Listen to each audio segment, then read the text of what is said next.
Mach die Augen zu.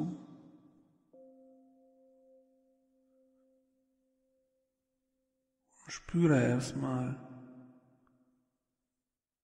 wo du gerade liegst oder sitzt.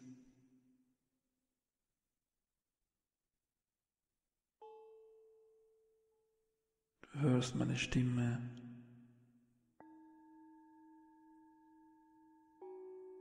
Und achte erstmal nur auf die Geräusche um dich herum.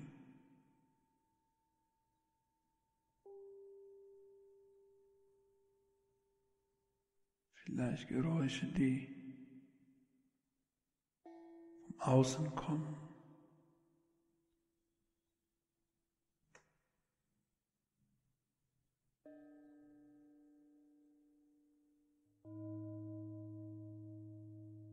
Oder aus dem Ort, wo du gerade bist. Oder vielleicht einfach die Stille, die du hörst.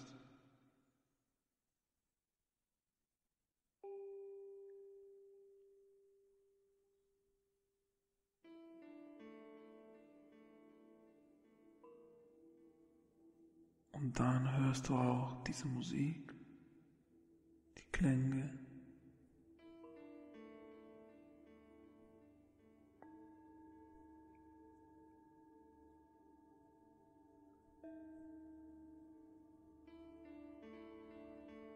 Und während du das alles hörst, du hast auch deine eigenen Gedanken, Empfindungen, Gefühle.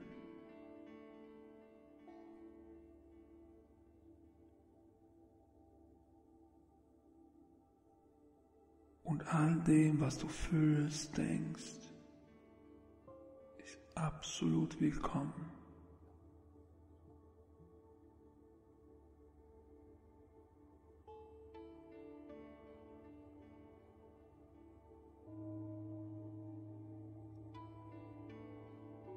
Ich möchte, dass du dich einfach so frei wie möglich fühlst.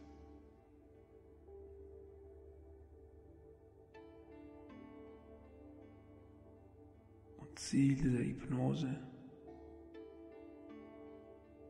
ist, dass du am Ende dich ein kleines bisschen oder sehr viel mehr du selbst fühlst. Dein wahres Ich.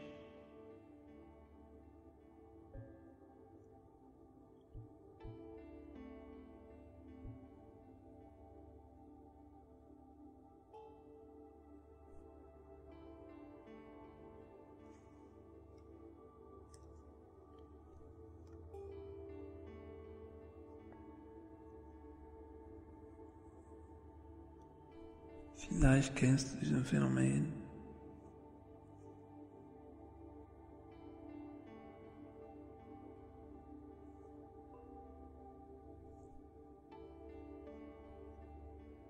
Dass man manchmal etwas träumt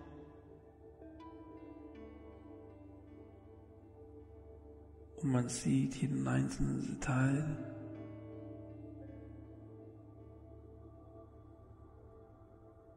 Und man glaubt dann, man wird diesen Traum nie vergessen.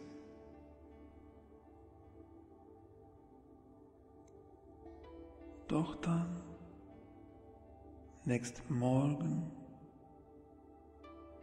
wenn man wach wird, ist dieser Traum weg, vergessen.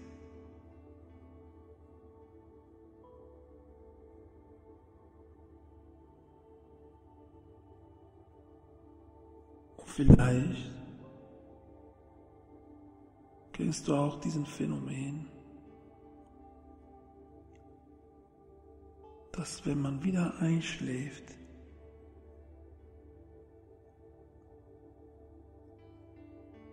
aber auch nach Tagen oder Wochen, Monate oder sogar Jahre, dass man denselben Traum wieder erlebt. Ähnlichen Traum oder eine Fortsetzung von dem Traum, den man schon gehabt hat.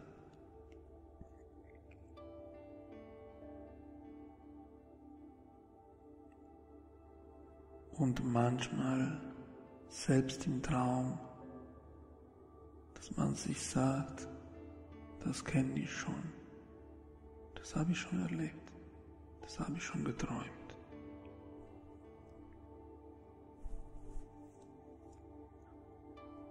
Und man ist fest überzeugt davon, dass man dieses Mal diesen Traum nicht vergessen wird. Und doch dann, am nächsten Morgen, ist diesen Traum wieder weg. Vergessen.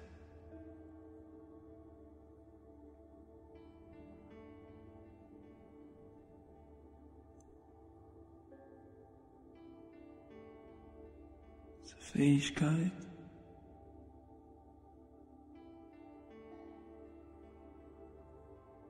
Dinge irgendwo zu speichern und dabei auch wieder zu vergessen, ist eine Fähigkeit, die sehr nützlich sein kann. Fast jeder Mensch kennt. Zu wissen, da ist etwas, ich habe es erlebt, es ist irgendwo mein Kopf und ist doch wieder so, dass ich einfach ausschalten kann, wenn ich möchte.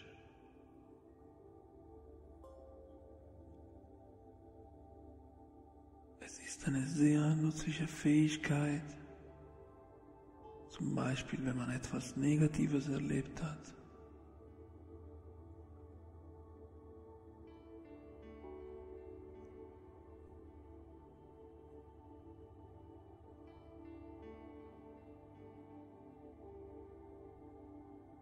Und man dann ganz genau weiß, ich kann das Erlebte nicht wirklich ändern. Es ist da. Es ist irgendwo in meinem Kopf. Aber ich kann so tun, als ob ich es vergessen hätte. Und kann dann meinen Alltag trotzdem bewältigen, weiterkommen,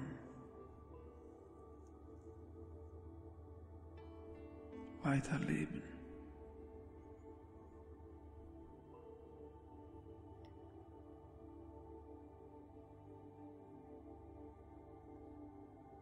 Ist aber auch eine sehr nützliche Fähigkeit, zum Beispiel wenn man etwas lernt.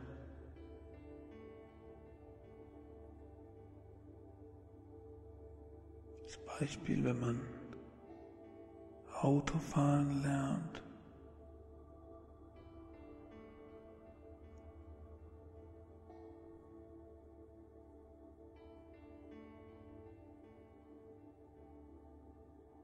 Dass man alle möglichen Dinge lernen muss. Wie, was und wo und wann etwas bewirkt, wenn ich dies oder jenes tue. Und am Anfang, es ist sehr schwer,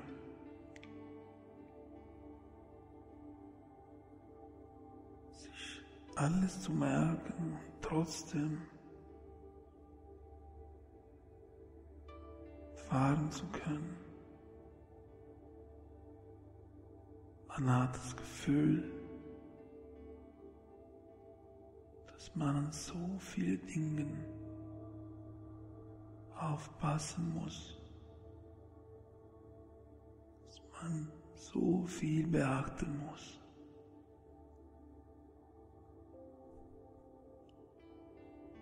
Aber irgendwann dein Unterbewusstsein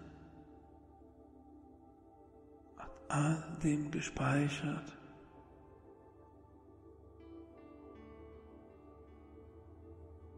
Nachdem die Prüfung vorbei ist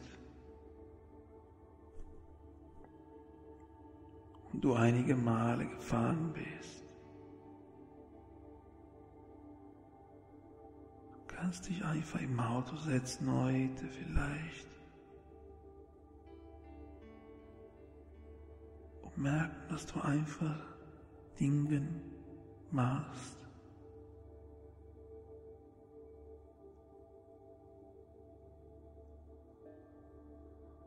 kommen so automatisch. Dein Unterbewusstsein hat das ganz genau gespeichert, irgendwo in deinem Kopf. Ist klar, dass wenn du die Gänge wechselst, dies oder jenes passiert, aber du musst nicht ständig daran denken. Du musst nicht jedes Mal daran denken. All dem, was dich abbringen würde, eine lockere Fahrt zu haben. Es ist so, als ob du das vergessen hättest, aber du genau weißt, irgendwo ist alles gespeichert. Und so konzentrierst du dich nur auf das Wesentliche. Dieser Teil von dir, dein Unterbewusstsein, kann so einfach all diese Dinge tun, die man nötig hat, um zu fahren. Und ein anderer Teil von dir,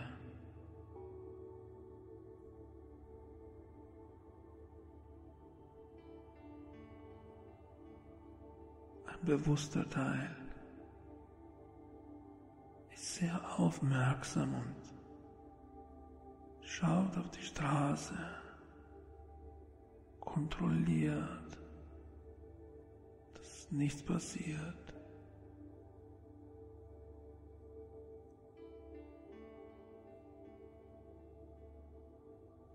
Und genau dasselbe passiert auch jetzt. In dieser Hypnose. Ein Teil von dir speichert schon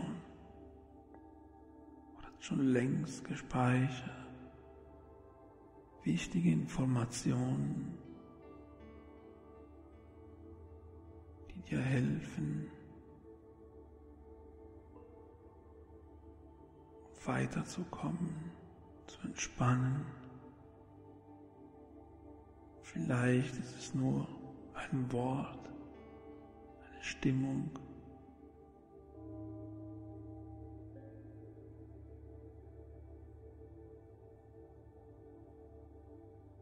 Und langsam, fast wie automatisch, geht dein Körper immer mehr in Entspannung, immer tiefer in Entspannung.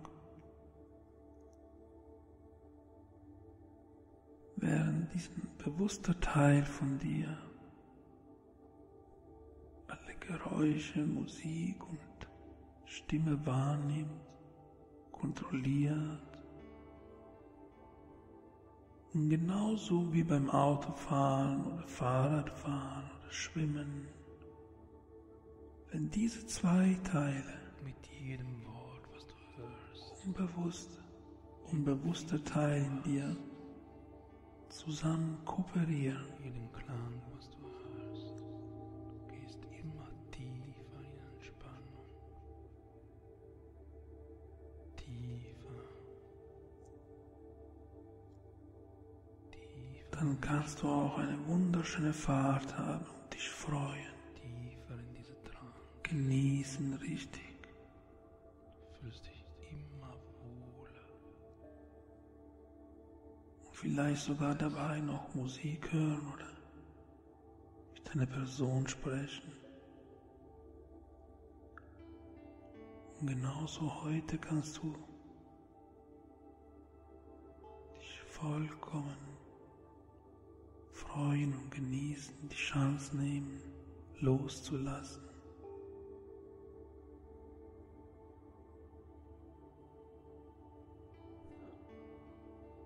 Du kannst auch mit der Zeit vergessen,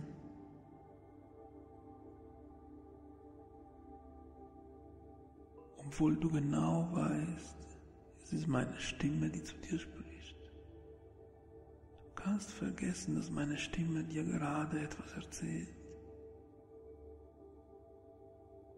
Du kannst auch für meine Stimme benutzen, wie so eine Farbe, die du einfach nimmst, um etwas anderes zu malen.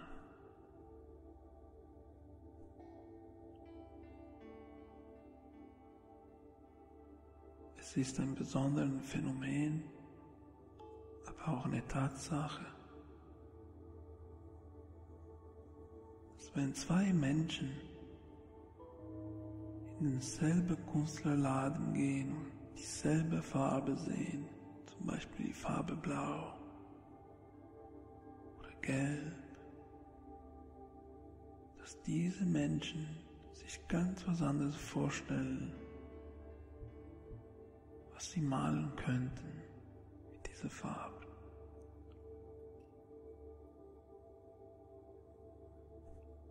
Einer stellt sich einen Himmel vor, der andere ein Meer.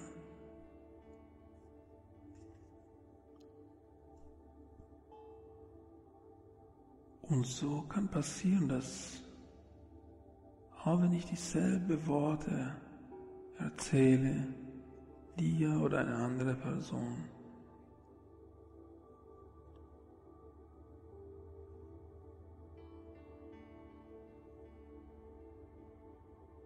dass jeder eine ganz andere Vorstellung, eine ganz andere Vision hat.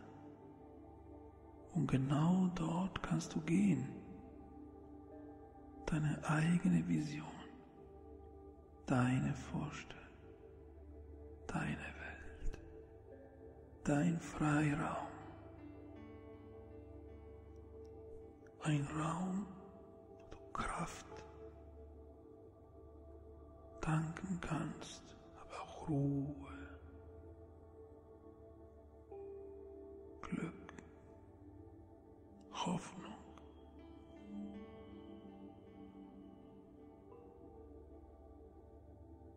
Weil alle Dinge um dich herum kommen aus Visionen von Menschen. Die Kleider, die du anhast, die Geräte, die man so benutzt, Bücher, die man liest, gemalte Bilder an der Wand. Alles kommt aus Visionen von Menschen, die etwas vorhatten und versucht haben, das zu erreichen und es auch geschafft haben.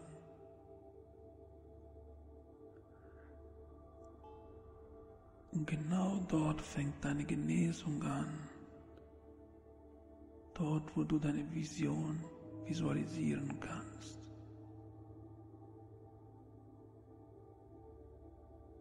Und genau dort gehst du, in diesem Ort. Und du nimmst meine Stimme. Und genauso nimmst du die Musik oder die Geräusche im Hintergrund. Genauso nimmst du die Stille zwischen meine Wörter, um dieses Bild zu malen, diesen Ort zu erstellen, wo du allein genau weißt und spürst, dass es dort dir gut geht.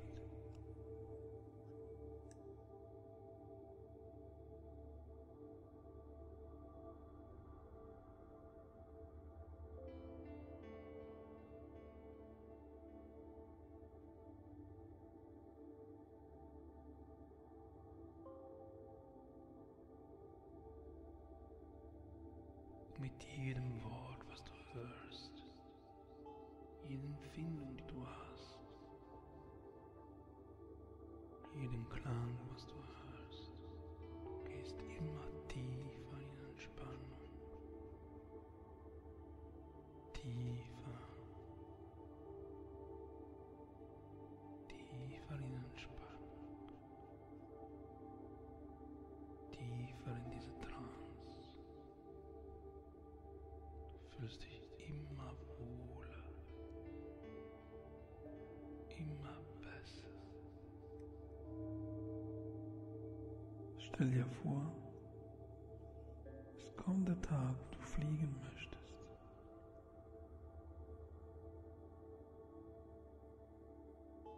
Viele denken, dass wenn Menschen keine Angst haben, dann sind sie mutig. Aber die Wahrheit ist, du bist nur mutig, wenn du deine Angst zwar hörst, aber trotz deiner Angst weitermachst.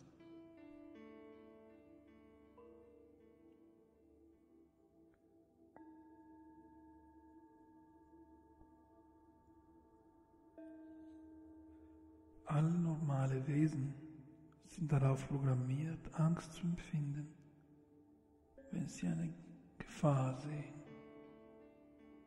wenn sie etwas tun müssen oder wollen, wo sie wissen, es könnte eine Gefahr sein, wo sie glauben, es könnte eine Gefahr sein.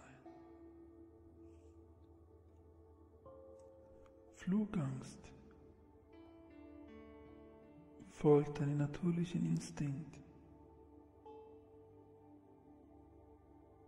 ist aber ein irrationaler Instinkt. Stell dir vor zum Beispiel, dass du schwimmen kannst. Wenn du schwimmen kannst,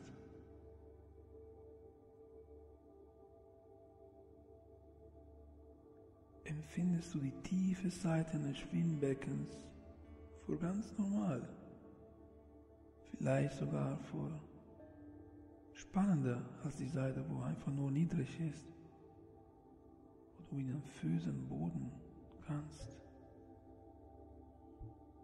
Vielleicht findest du sogar die Seite, die nicht so tief ist, ja langweilig.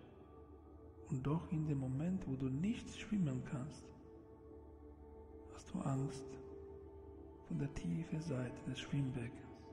Es ist eine subjektive Angst, die nur damit zu tun hat, dass du eben noch nicht schwimmen kannst.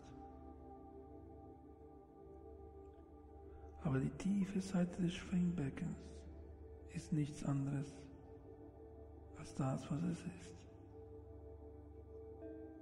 Diese Gefahr besteht nicht in der Sache selbst, sondern in deiner Bewertung davon.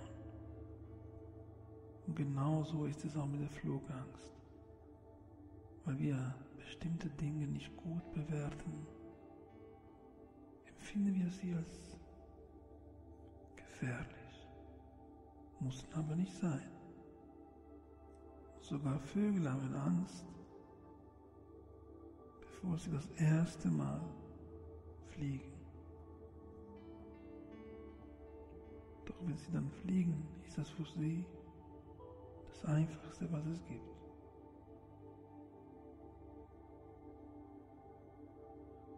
Also eine Flugangst ganz am Anfang ist vollkommen natürlich und rational. Nichts an dir ist falsch, wenn du Flugangst hast. Doch Angst ist nicht als Feind zu betrachten. Angst wird dich nur warnen vor etwas, was du vielleicht nicht gut kennst. Und Angst ist auch ein Symptom von etwas, wo du eine Sehnsucht hast.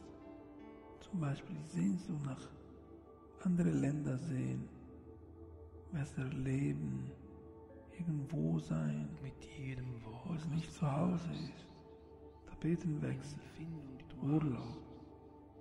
All diese Sehnsüchte sind so stark, dass wenn du daran denkst, zu fliegen, den Mittel zu nehmen, was dich dahin bringen könnte, all diese Sehnsüchte zu erreichen, dass du dann Angst bekommst. Aber Angst ist eigentlich nur wie so ein Schild, der einfach sagt, da ist eine große Sehnsucht, diese Hypnose. Möchte ich dir helfen, dass du siehst, dass viele deiner Ängste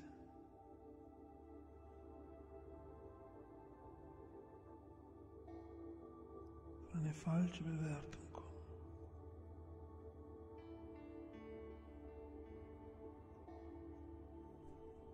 Manche sagen, dass wenn wir zum Fliegen geschaffen wären, dann hätten wir Flügel. Aber das stimmt auch nicht. Wir sind auch nicht mit unserem Haus auf den Rücken gekommen, im Gegensatz zu Schildkröten. Wir sind auch nicht auf die Welt mit dem Computer gekommen oder mit Rädern. Wir haben Autos, Züge erfunden, Computers. Und wir haben auch Flugzeuge erfunden.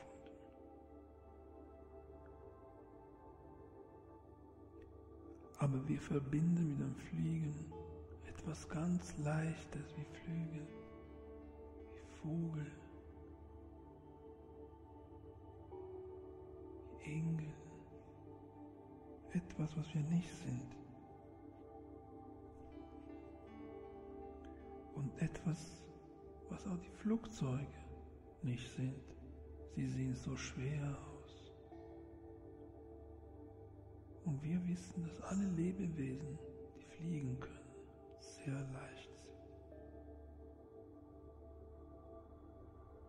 Deswegen finden wir das komisch, dass ein Flugzeug so schnell fliegen kann durch die Luft, ohne mit einem gewaltigen Knall herunterzustürzen. Es erscheint uns ganz unnatürlich.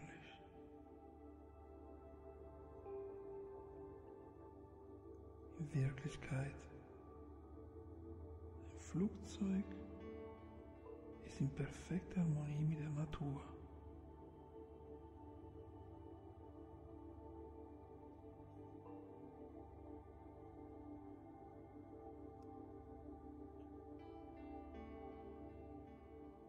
Du kennst es auch. Wenn du einen Hut hast, es genügt ganz wenig Wind,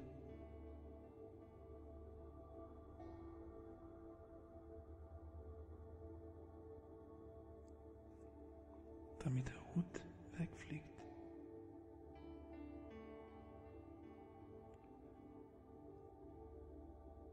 Je breiter die Krempe des Huts ist, desto schneller kann dein Hut wegfliegen.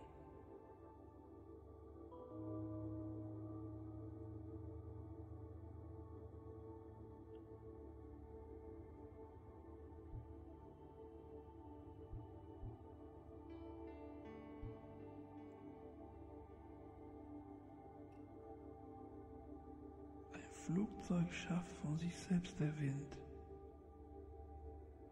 Es ist kein Wunder, dass so viele Tonnen Metall vom Boden abheben und in der Luft bleiben können.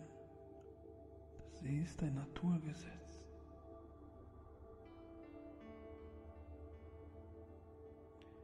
Das Flugzeug erzeugt seinen eigenen Wind und kann jederzeit diesen selbst erzeugten Windes auch noch beeinflussen, genauso wie die Geschwindigkeit und die Richtung des Windes. Und dieser Wind, diese Schubkraft legt sich nur, wenn der Pilot das will. Er hat alles unter Kontrolle.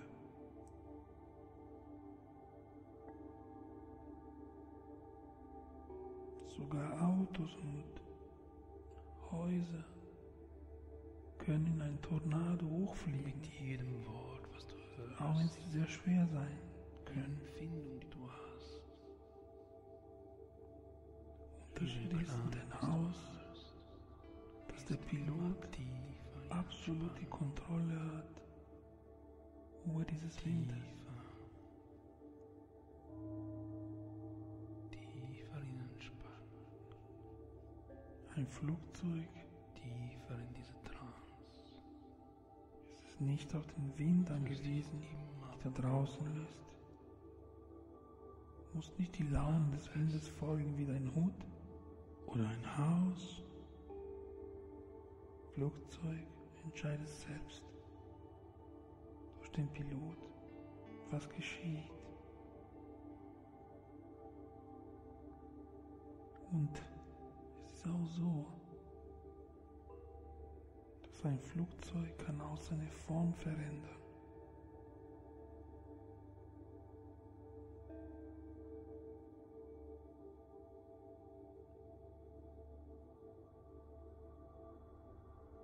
Ein Flugzeug ist so konstruiert, dass es leicht abhebt.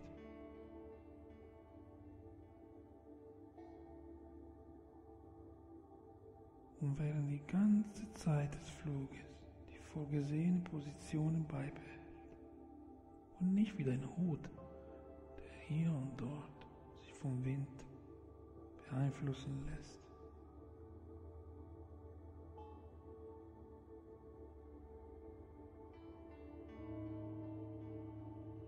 Ein Flugzeug fliegt, weil es Naturgesetze nutzt und diese am besten kontrolliert, viel besser als ein Auto oder ein Zug oder anderes. Ein Flugzeug hat ein Triebwerk, der wesentlich unkomplizierter ist als ein Automotor. Ein Automotor hat so viele bewegliche Teile, Flugzeug nicht. Ein Flugzeug ist daher weitaus zuverlässiger. Dein Auto wird nicht ständig gewartet. Ein Flugzeug wird das nach jedem Flug gewartet und wird in regelmäßigen Abständen aus dem Verkehr gezogen. Während Menschen jeden Tag mit einem Auto fahren, die nicht gewartet worden ist,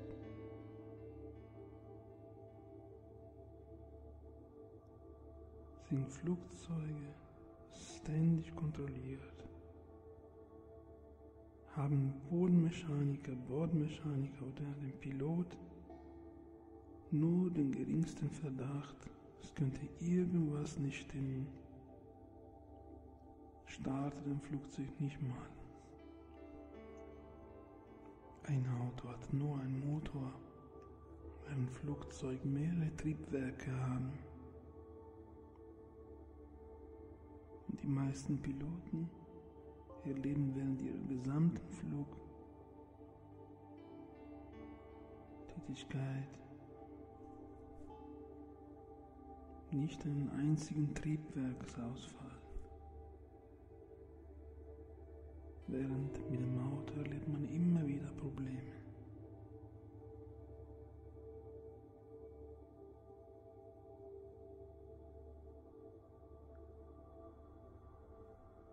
Manchmal fragt man sich, was ist, wenn sich eine Tragfläche löst.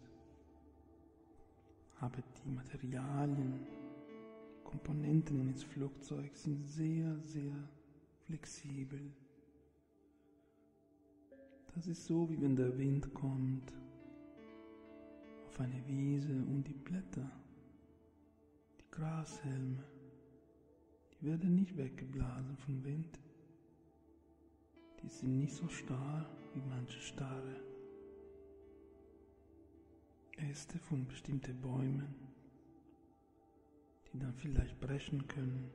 Genauso wie diese Grashalme in einer Wiese ist ein Flugzeug konzipiert, dass all diese Komponenten sehr mitspielen mit diesem Wind. Du verlierst auch nicht deine Körperteile, wenn der Wind kommt, weil auch dein Körper mit jedem Wort, was flexibel du ist, hörst, jede Empfindung, die du hast, beweglich ist. jeden Klang, was du hörst. Du gehst immer tiefer in Entspannung. Und dann gibt es Turbulenzen. Aber Turbulenzen sind auch nichts anderes, als wenn man sich vorstellt, ein Auto, Fühlst dich was immer über Kopfsteinpflaster fährt. immer Es besser. ist unbequem, aber es gibt keinen einzigen Unfall, der von Turbulenzen ausgelöst würde. Sie sind nicht gefährlich. Flugzeuge haben Radarsysteme, mit dem sie wissen, wo andere Flugzeuge oder Berggipfel sind. Sie können auch Schlechtwetterzonen umgehen. Und sogar Blitze können nichts tun.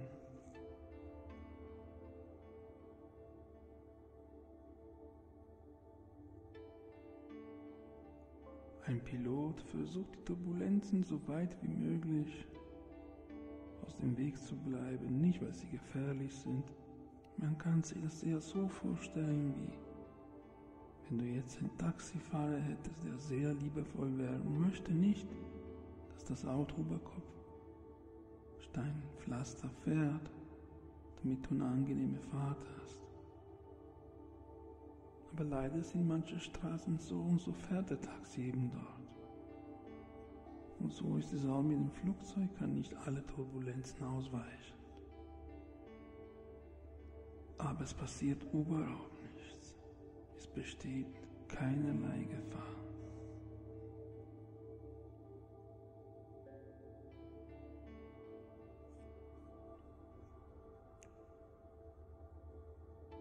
Piloten werden aus gesundheitlich, geistig und psychologischen Gesichtspunkten beurteilt, kontrolliert, gehören zu den Besten, den es gibt.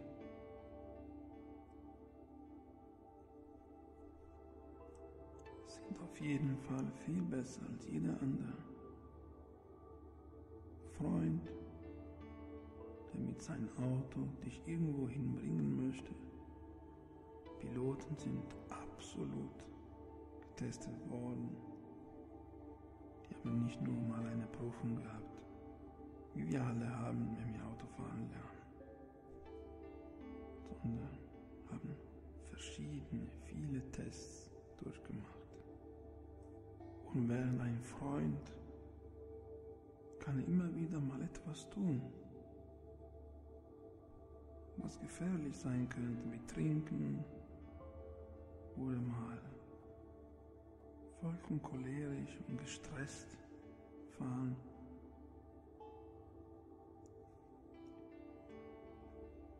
Sind alle möglichen Situationen, die irgendwo eine Gefahr bringen könnten, getestet worden, und ist irgendwas passiert, kam zu irgendwelchen Problemen, wurden sofort die Regeln geändert.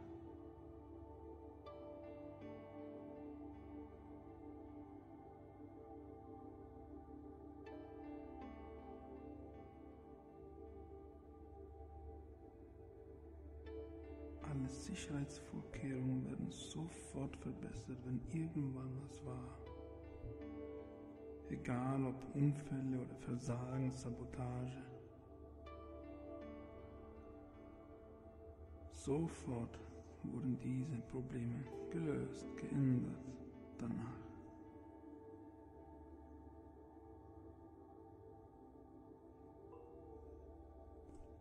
Flugzeuge haben übrigens auch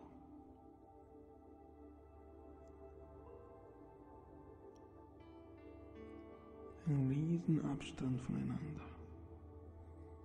Während auf der Autobahn Autos ganz nah dicht miteinander fahren, manchmal ein paar Millimeter entfernt voneinander. Wenn Autos auf der Autobahn genauso entfernt bleiben sollten wie Flugzeuge, dann mussten die 15 Kilometer Abstand haben. Stell dir vor, wenn alle Autos 15 Kilometer Abstand hätten, würde kaum zu einem Unfall kommen auf der Autobahn. Deswegen ist die Sicherheit im Luftverkehr viel höher. Viele Menschen leiden unter Höhenangst, wenn sie im Flugzeug sind. Und Höhenangst ist verständlich, wenn man zum Beispiel am Geländer eines Balkons ist, in den oberen Stockwerken eines Hochhauses. Aber ein Flugzeug ist vollkommen sicher. Vollkommen sicher, und du hast um dich herum nur sichere Wände. Solid. Alles ist klar befestigt. Jeden Klang, was du hörst, du gehst immer tiefer in Entspannung. Tiefer. Die Erde dreht sich alle 24 Stunden einmal ganz um ihre Achse. Tiefer in diese Trance. Du fühlst dich Beschreibt dabei einen Kreis von ca. 40.000 Kilometern. Am äußeren Rand drehen wir uns folglich mit einer Geschwindigkeit von mehr als 1600 Stundenkilometer. Gleichzeitig umkreisen wir alle 365 Tage einmal um die Sonne. Die Sonne ist ungefähr 150 Millionen Kilometer von der Erde entfernt. Das heißt, wir bewegen uns alle 8760 Stunden, 950 Millionen Kilometer durch den Weltraum. Das entspricht einer Geschwindigkeit von ungefähr 110.000 Stundenkilometer. Während wir aber im Garten sitzen, ganz gemütlich auf einem Schaukelstuhl, merken wir gar nicht, dass wir 110.000 Stundenkilometer durch das All schießen und dass wir mit mehr als 1600 Stundenkilometer drehen. Und obwohl wir so etwas Unglaubliches erleben durch das All, wir haben keine Angst. Weil wir haben nur Angst vor Dingen, die uns irgendwo das Gefühl geben, dass sie gefährlich sein könnten. Wenn wir aber keine Gefahr mehr spüren, dann sind diese Dinge ganz normal. Also wenn wir keine Gefahr spüren, indem wir einfach nur im Garten sitzen, während wir im All geschossen werden,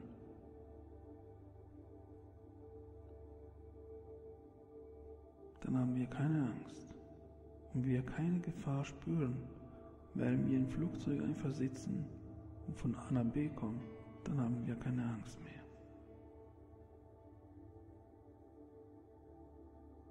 Man spürt die Geschwindigkeit einfach nicht. Man ist in diesem kleinen Kosmos genauso, wie wenn man im Garten sitzt und einfach nur so auf diesem kleinen Planetchen durch ein ganzes Universum fliegt. Und so sitzt man im Flugzeug und kommt von A nach B. Und es ist ein ganz kleiner Kosmos, wo nichts passiert. Wir haben keine Angst, dass die Erde aufhört zu drehen. Und wir haben keine Angst, dass ein Flugzeug einfach ankommt. Die Erde ist wie ein Riesenflugzeug durch den Weltall fliegt, wovon wir überhaupt keine Angst haben.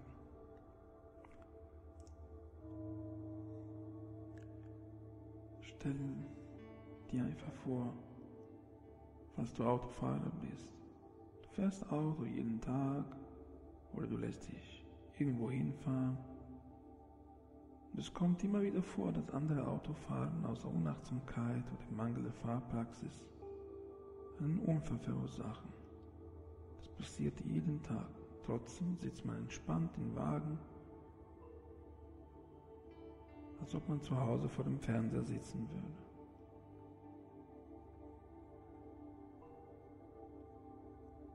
Wenn man dich fragt, warum du einfach so gemütlich da sitzt und keine Angst hast, du vertraust einfach darauf, dass nichts passiert und du hast das Gefühl, dass du alles unter Kontrolle hast.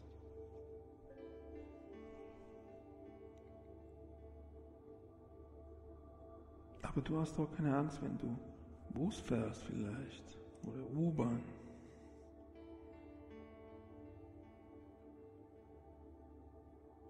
Also wie du merkst, ist diese Angst eine irrationale Angst, weil die Möglichkeit, dass im Auto oder im Bus irgendwas passiert, ist viel höher als im Flugzeug.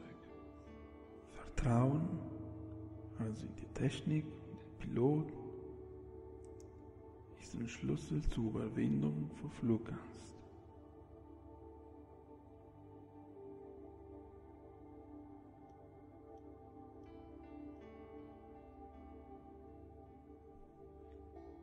Wenn du dir ängstliche Gedanken machst, dann hast du Ängste.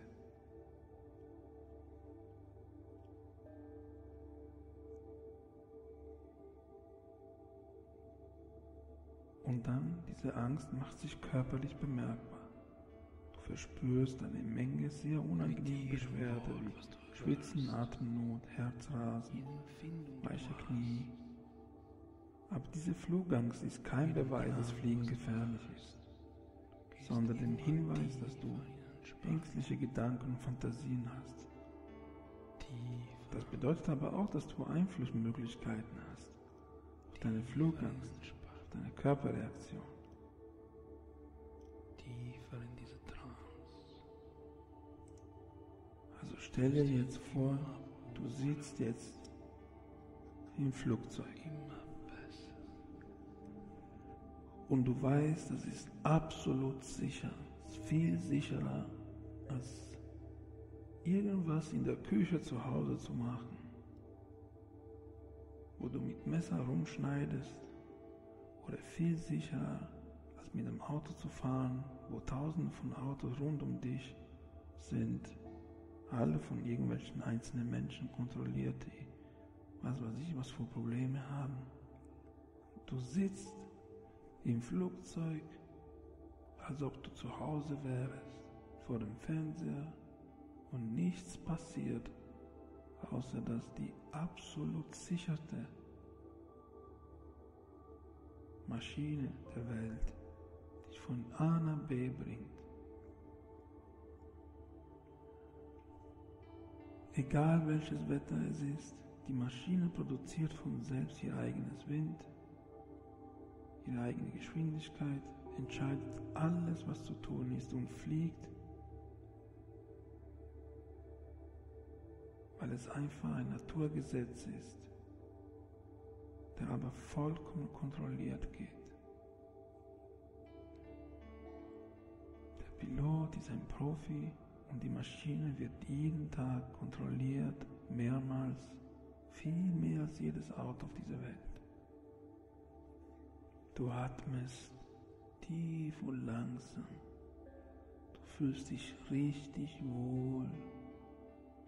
Und du bist mit deinen Gedanken ganz woanders.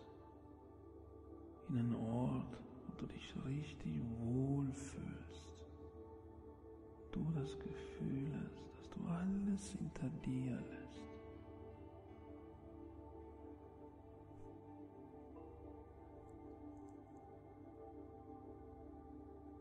jede Minute, wo du fliegst,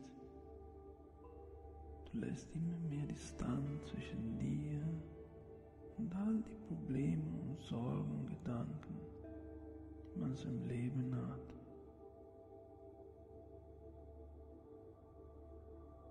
Je weiter und weiter du kommst,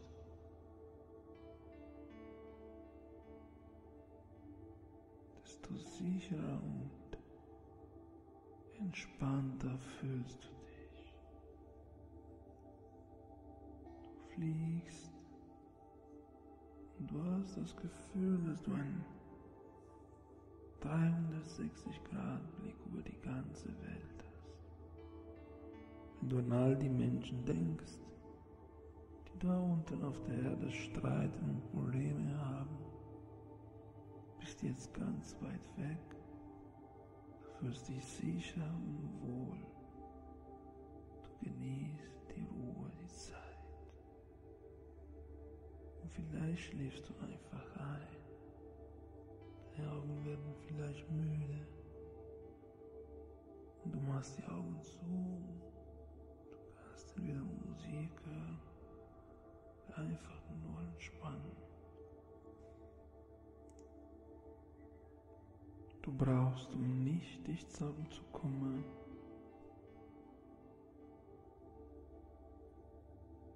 dein Körper entspannt sich. Du brauchst gar nichts zu tun. Alles, was dich beschwert und bedrückt und dich hindert, innerlich frei zu sein, so lange schon, kann jetzt auf deine besondere Art und Weise einfach aus deinem Körper fließen, aus deiner Seele, aus deinen Gedanken, aus inneren Bildern, aus Worten, aus der Stimmung.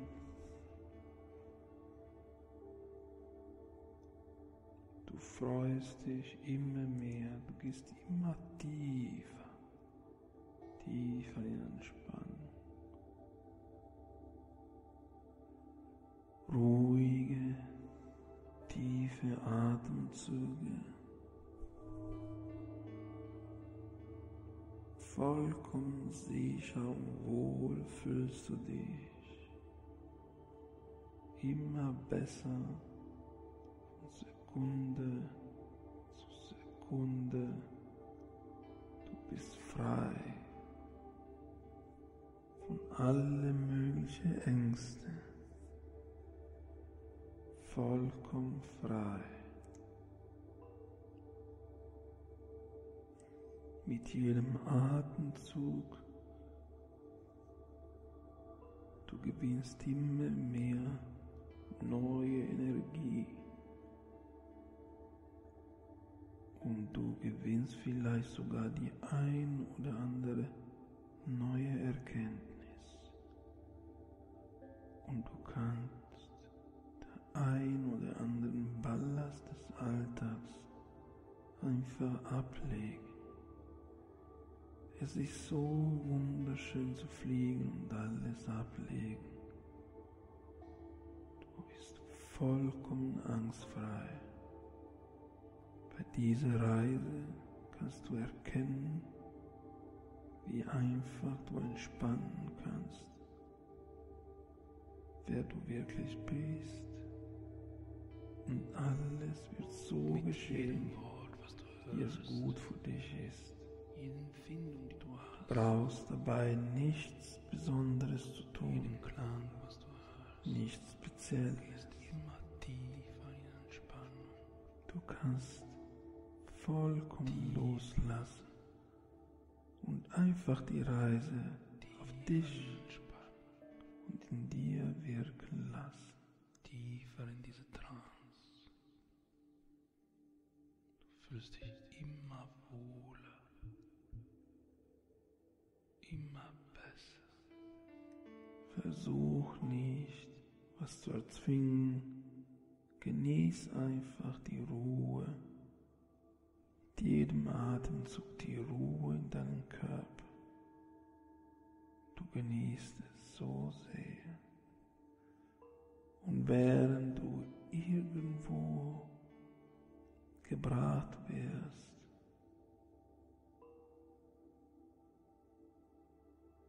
du fühlst dich vollkommen sicher. Du bist in einem Ort, wo du eine großartige Landschaft blickst. Eine Landschaft, wie du sie so sehr liebst. Alles ist freundlich und ruhig. Du fühlst dich wohl. Es ist dein Ort. Der Ort, der ganz für dich gemacht worden ist. Genieße es einfach. Genieße und schau dich einfach mal um. Egal welche Geräusche du hörst, du fühlst dich wohl und wie unter Watte. Du siehst wunderschöne Landschaft. Du fühlst dich vollkommen wohl und deine Höhenangst ist vollkommen verflogen. Du fühlst dich sicher und wohl. Frei, ungebunden. Du lässt alles hinter dir. Du gewinnst einen Blick von oben über alle Dinge der Welt.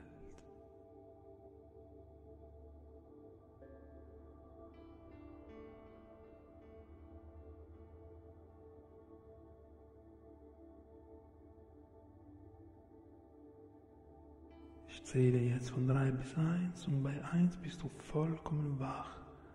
3, du hörst meine Stimme lauter. 2, du fühlst den ganzen Körper und dir geht's richtig gut. Du fühlst dich wohl, du fühlst dich frisch und wach. 1, du bist jetzt vollkommen wieder da.